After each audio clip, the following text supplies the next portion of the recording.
Hey, Stacey David here, and this is the Tales of a Gearhead podcast. This podcast is brought to you by Cornwell Tools, the choice of professionals since 1919. That's right, over 100 years building tools and still going strong. If you need tools, check them out. You won't be disappointed. All right, let's get rolling.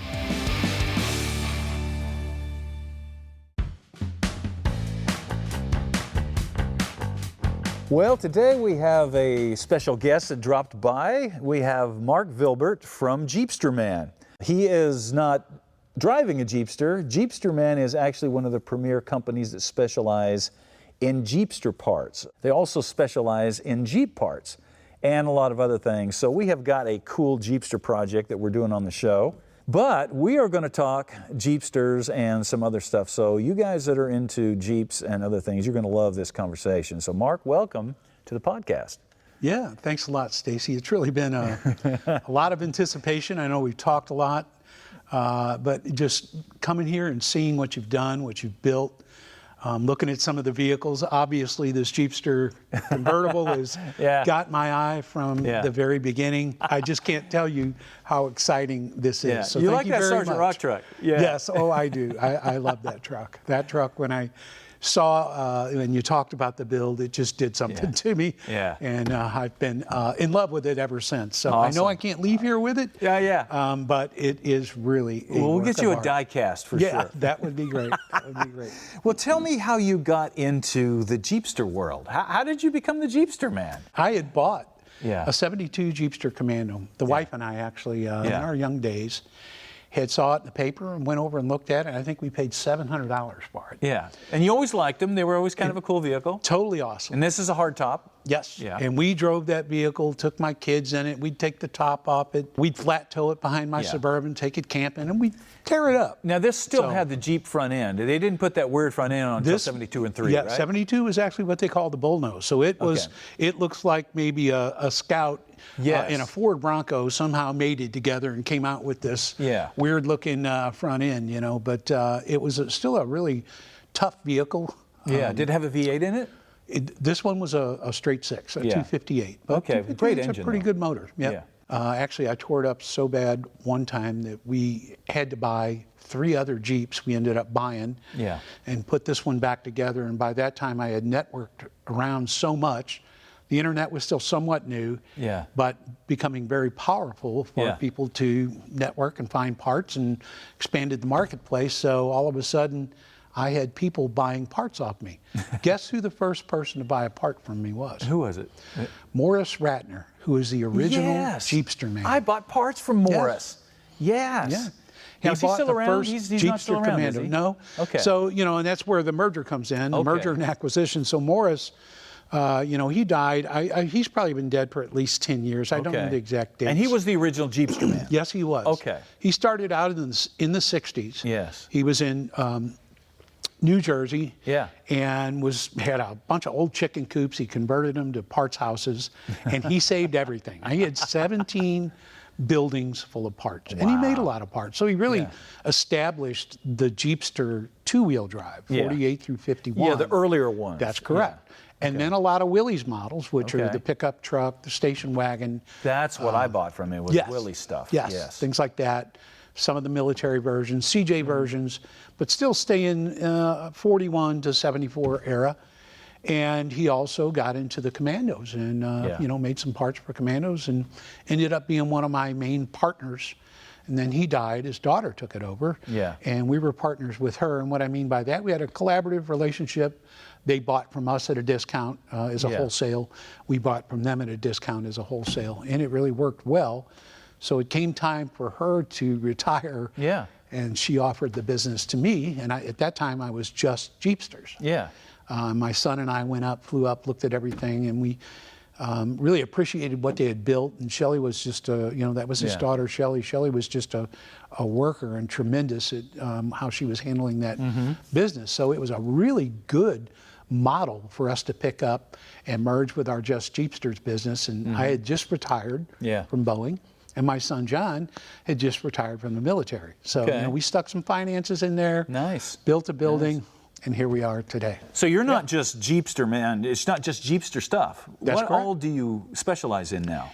So, and I'm going to talk some of the top products here. We sell just about everything that you can get for any of the major Willys models and some of the military models, all the way back to 41. So for like, you're talking like 74. military Jeeps, or you're talking military trucks like the M715s, or none of the trucks, none of the Dodges? Really hard market for us to enter in right now. We do get a few calls for it. So but a lot of the mainstay Willys, your Willys pickup, you have two-wheel drive pickup, four-wheel drive pickup. Same with the wagon. You have two-wheel drive wagon and you have four-wheel drive wagon. And so we made disc brakes that fit both the two-wheel planar suspension. Yeah, your disc brake kit is awesome. Nobody had done that. Well, we did it. And of course, we make disc brakes that fit most of the four-wheel drives are Dana 25, Dana 27, or Dana 30, similar to your Jeepster here, which is a 27. So we made kits that are based on the same brackets and just little bits of modification, and they cover all those years. Another product line is the lift kit. So we've made lift kits for trucks. So you can buy a 2-inch lift for your Willys truck or your Willys wagon. We're working on some lift kits. We're actually testing one out right now for the CJ2A and the CJ3A and 3B. So lift kits, we really sell a lot of them. I mean, the Jeepster Commando, we probably sell 5 to 6 lift kits a week. It's just they look so out good of control. lifted. And then finally, the really big and good news, I would say, that is our becoming a distributor for MD1. And they do bodies, correct? Yes, they do. Yeah. And we have what we call a test bench. So we can actually test things. So we're working closely with them, and we are now distributing bodies. We sell a lot of bodies. And I see us moving up to the front in that market as well. Nice. But the Jeep in a Crate is the latest. I was going to say, you're doing something with Jeep in a videos Crate, out there right? on that, yes. Yeah.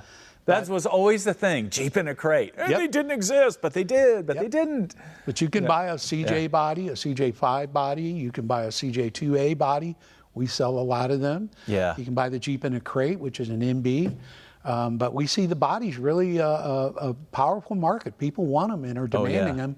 And we're taking that step to go out and bring them over and make sure the quality's good on them. Well, we'll be doing something with you on that. I really would like to do something with the Jeep in a Crate. I think that would really be fun.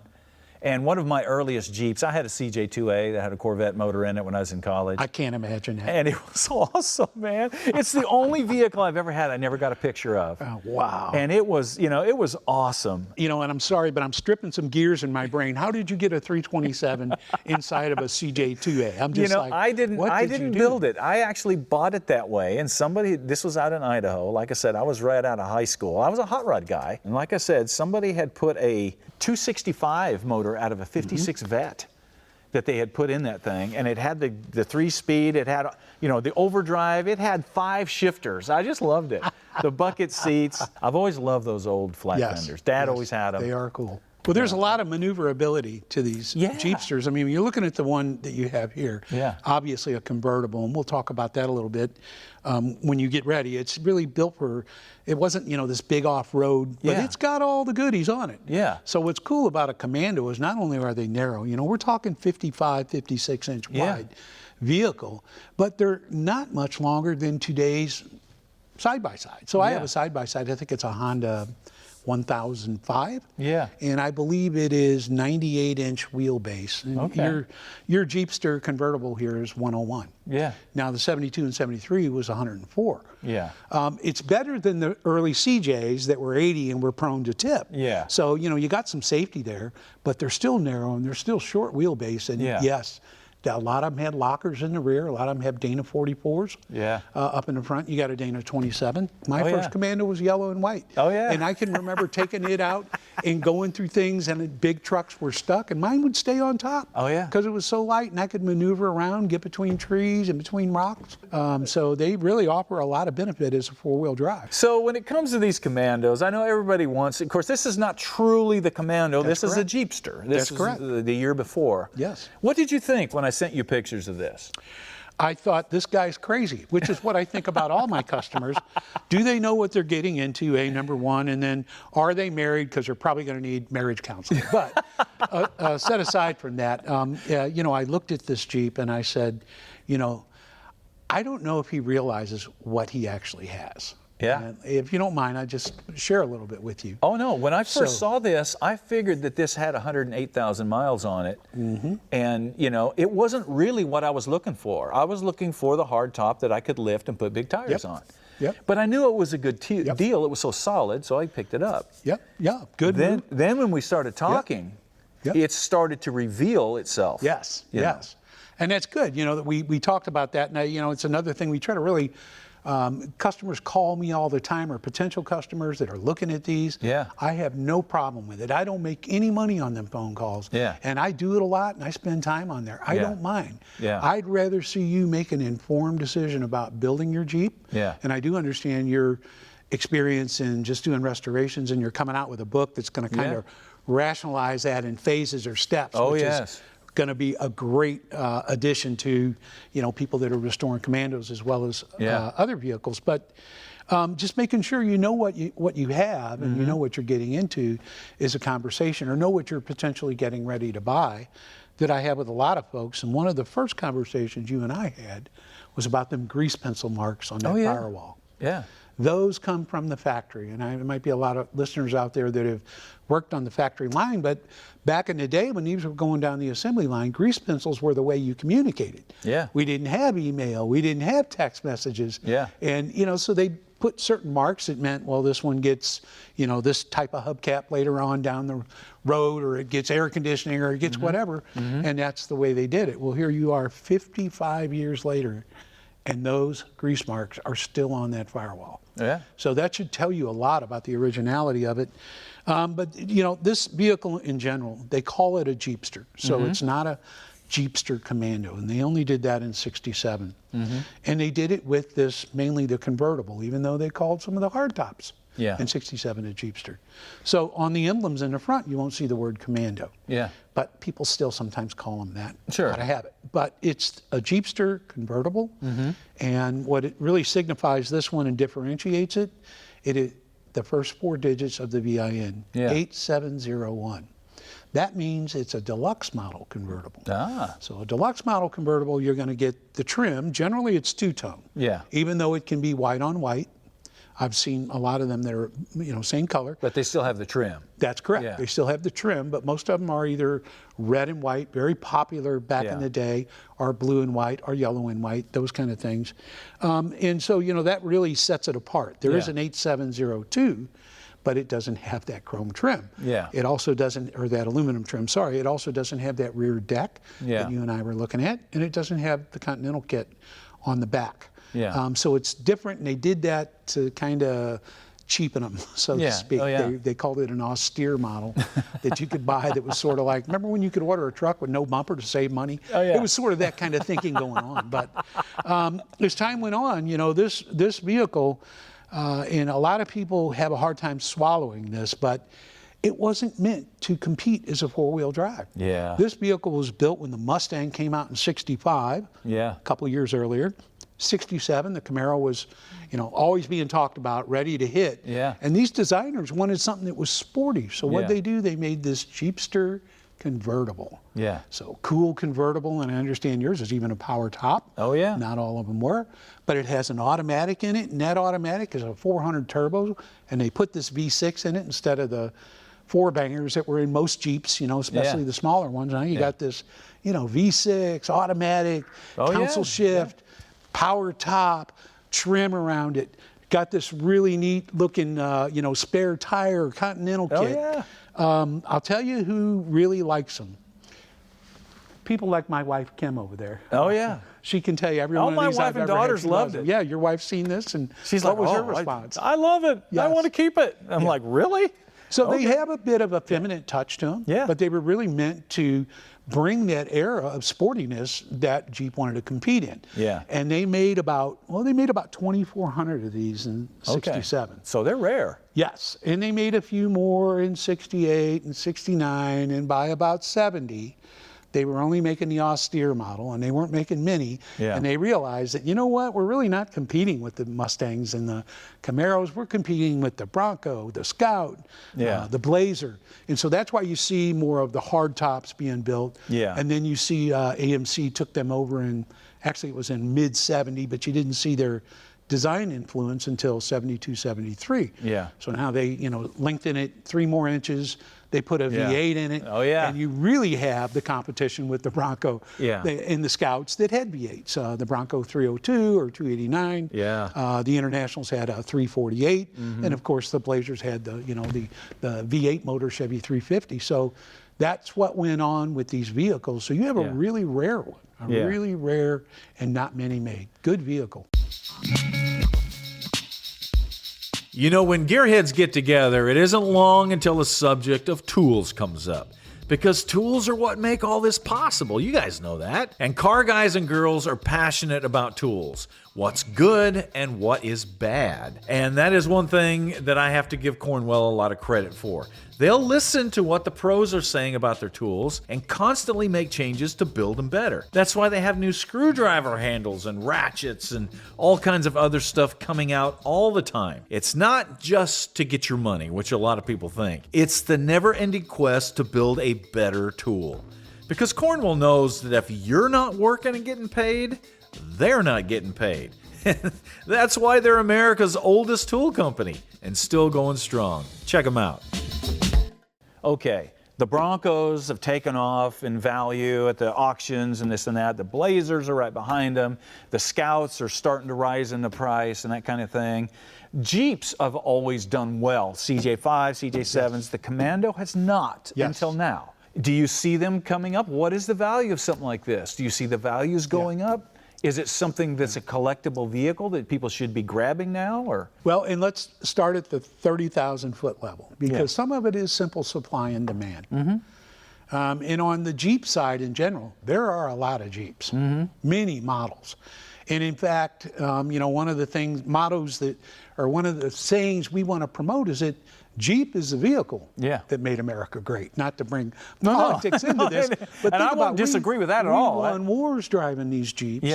And look around today, everybody's either got one or they want one, it seems like. So, but there's so many of them. And some have brought the market up, some have brought the market down, some are very unknown because there's so many. So just based on simple supply and demand, I think there's a little bit of that going on. And now the rarity of them is starting to stand out. They were a little bit hidden before, but now the rarity, you have people like yourself buying them, being interested in them, and that, I mean, you're a major player in the resto market. So seeing you buy one, I was like, wow, this is fantastic. I think their day is still coming. You can still get them. Yes. And maybe not one like this. You can buy them very reasonable. And you can even buy a convertible or two very reasonable. And when I say reasonable, you're not going to pay Bronco money for it. So if you go to an auction, and I experienced this, there were 5 Broncos, and we had one 1970 and a half Jeepster. Really nice one, mild restoration, and it sold for, I think, about $40,000, right at $40,000. Out of those 5 Broncos, and they were all 70 to 72, the highest one sold for 110. The lowest one sold for 80.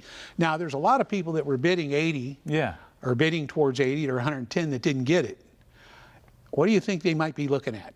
That's also going to be coming across those blocks sooner or later. Absolutely. It's a wonderful alternative, and I just think its day is coming. Well, what do you think the highest price one of these, just like yours, ever sold for? I don't know. I would guess probably maybe around 50. Well, let me give you a little history. This is Tennessee, right? You're a guitar player, right? You know Alan Jackson? Well, Alan Jackson had one when he was a kid. So when he got older, guess what he did? A lot of us lived those memories. He went out and bought a Jeepster, had a shop build it for him. I supplied a lot of the parts, along with some other suppliers out there. That Jeep sold for $88,000, and that was 20 years ago. Oh my gosh. It was a blue and white, and it was a powder blue. Was that in one of his videos? Yes. Okay. So, but you got to remember, his name probably drove some of that. Sure. I would say, but that's the highest I've ever seen him go for. Your figure of 50 for a vehicle like this that's been restored mildly, or a good restoration. It doesn't have to necessarily be total frame off, but a good one. It can't be a rusted vehicle or a worn out vehicle or lipstick on a pig, which we sometimes see a lot of that going on. People start seeing them rise in price. Oh, yeah. And you see there's folks out there grabbing them, throwing them out on eBay. Yeah. And you can tell if you look at them. Those are most of the time when people call me and say, will you look at this Jeep with me before I buy it? Yeah. And I see a lot of that. But a good Jeep done right, your level of expertise adds a lot. But Yeah. a good one, yeah, they'll sell in the 50s. That's probably top dollar right now. That's great. That's a good one. That's so much better than what the Broncos or the Blazers and stuff are going for now. And they're so unique. Yeah. You know, this is a cool looking vehicle. The way they did the grill different, the hood. You know, I always really liked them. You know, I really like them lifted with a little bigger tire on them too. If a guy wanted to do that, are there plenty of these out there? If a guy wanted to lift one a little bit? Sure. Maybe they do the SC1 type? Yeah, so, and if you followed any of our, our posts on YouTube or Facebook, any of our videos, we show a couple of those that we built. We built a lot of SC1s. An SC1 is a 71. There's really nothing special about it except the color and the stripe. Yeah. But 71, they started putting Saginaw steering, well, actually in 70 and a half. So they got, most of them have power steering, most of them are an automatic. And if you have Saginaw steering, you can go up 4 inches. Yeah. You have Ross steering. Yeah, that Ross thing. So you can go up 2. Yeah. But it's really hard to reconcile going up 4 with, that bell crank. Oh, steering. yeah, that's a strange It's just deal. really difficult. So we sell kits for all models. There's actually 3 ways or 3 things that you can do to lift your vehicle. Yeah. You can do a spring over. Yeah. What does a spring over do? It gives you an instant 4.5 inches of clearance. Really hard to do on this Can't one. do it with the Ross. Because your steering's like this. But even if you have Saginaw steering, it ruins the geometry. Yeah, yeah. You can't go over about 30. So we don't sell them. We do them on some of ours that we put around the campground. You'll see one of our SC1s has 35s on it. But a 4-inch lift, they look totally awesome. Yeah. They look off-road. They look neat, and they are cool. A 2-inch lift, however, they look the way they should have in the first place. Yeah. Most of these are sagged out. You can see that. Oh yeah, they got would you- they're tucking their butt. Yeah, like a dog tucking their butt. Yeah. I call that the shuka look, like your dog shuka across the front lawn there. But what happens, these are mono leafs on the convertibles. They were really trying to make them a soft ride. Yeah. Well, 55 years of a mono leaf. Yeah. Yeah, it's sunk. So she's that sag sagging. really isn't supposed to be there. Yeah. And I have some pictures, and I actually sent you some, or provided you some in some of the literature I gave you, where it shows these when they were actually built. Yeah. They're 2 inches higher than what this one is. Oh, yeah. So the 2-inch doesn't make them look off-road. You can still use your factory wheel, keep your hubcaps on and on and on. Yeah. It's a great addition to it. It makes them more stable, makes them steer better. I mean, it's just a really great addition and well worth the time and effort. They're not that hard to install. Does the Jeepster Man actually have a Jeepster of his own? Yes. Okay, And and it not depends for on how you sale? look at that. So we have 2. One belongs to the Jeep group. Yeah. And it's just anybody can drive it, but we keep it at our campground, and any of our employees can go down to our campground and use it, that kind of thing. Yeah. It's a spring over, and it's an Okay. SC1. It looks awesome. We have another one that John stretched the back wheel well. Yeah. And it's going to be a spring over. I think Nice. it's going to have a JK frame under it. Oh, yeah. And then we have about 5 or 6 that are just sitting there that we use on our test bench. Yeah. And what I mean by test bench, we're trying out, like we're making front fenders right now. Yeah. So I've got a variety of Jeeps I can test parts on. Yeah. And we end up selling them, or we end up, if they're too far gone, taking them apart and using the parts for a mold or something like that. But that's pretty much it. We got 2 that we kind of keep, and probably 4 or 5 that are just there for us to use. Awesome. Awesome. Well, man, thank you for dropping by today. This has been awesome. We'll keep in touch with you, and anytime you're in town, man, let us know. Sounds good. I appreciate it, Stacey. Next time we'll play some guitars Yes, together. we will, man. I That'd be saw awesome. you on the video there, and you looked like you were really good. So Yeah, you play mostly acoustic guitar, yes, though, right? that's right. And I don't play as much as I used to, but I love guitars. I love some of the designs you did, the one with the exhaust pipe on it. Oh, yeah. Just different things. So really appreciate It's a it. sickness. Yeah, Yeah. it's awesome. All right, that wraps it up for us today. Make sure that you check out the Gears TV website. We got all kinds of cool stuff there. We got a couple new die casts coming out. got some books coming out. We have all kinds of things going on. But the most important thing is get out there and turn some wrenches yourself. Get a project. If you don't have one, start working on it. And if you don't have tools, check out Cornwell. They can help you out there. Also, don't forget to check out Gears on Gears Nation, Amazon, Mav TV, and Motor Trend. All right, we'll see you down the road.